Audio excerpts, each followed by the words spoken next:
கோவையிலிருந்து கேரளாவுக்கு கணக்கில் காட்டப்படாமல் காரில் கடத்திச் சென்ற கருப்பு பணத்தை போலீசார் பறிமுதல் செய்துள்ளனர்.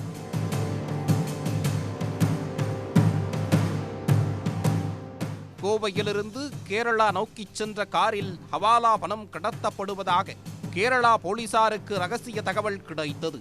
இதையடுத்து பாலக்காடு நெடுஞ்சாலையில் போலீசார் வாகன சோதனையில் ஈடுபட்டனர். அப்போது அங்கு வந்த கார் ஒன்றை கேரள போலீசார் தடுத்து நிறுத்தி சோதனை செய்தனர். காரின் பின் இருக்கையின் அடியில் பெட்டி போன்ற அமைப்பை ஏற்படுத்தி அதில் கட்டுக்கட்டாக பணம் மறைத்து வைத்திருந்தது தெரிய வந்தது. அவற்றை அதிகாரிகள் பறிமுதல் செய்தனர்.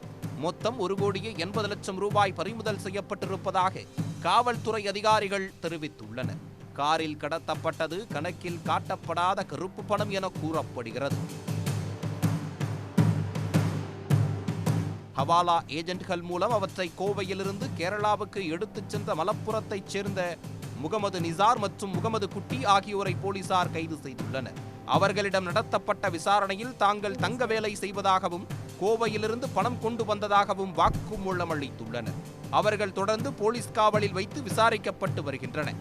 கேரளாவுக்கு உரிய ஆவணங்களின்றி கள்ளத்தனமாக எடுத்துச் சென்றதன் பின்னணியில் நகைக்கடை அதிபர்கள் இருக்கிறார்களா, இதற்கு முன்பும் அவர்கள் இப்படி பணத்தை கடத்தி சென்றார்களா என விசாரணை தீவிரமடைந்து உள்ளது. உடனுக்குடன் செய்திகளை தெரிந்து கொள்ள சன் நியூஸ் பெல் ஐகானை கிளிக் பண்ணுங்க.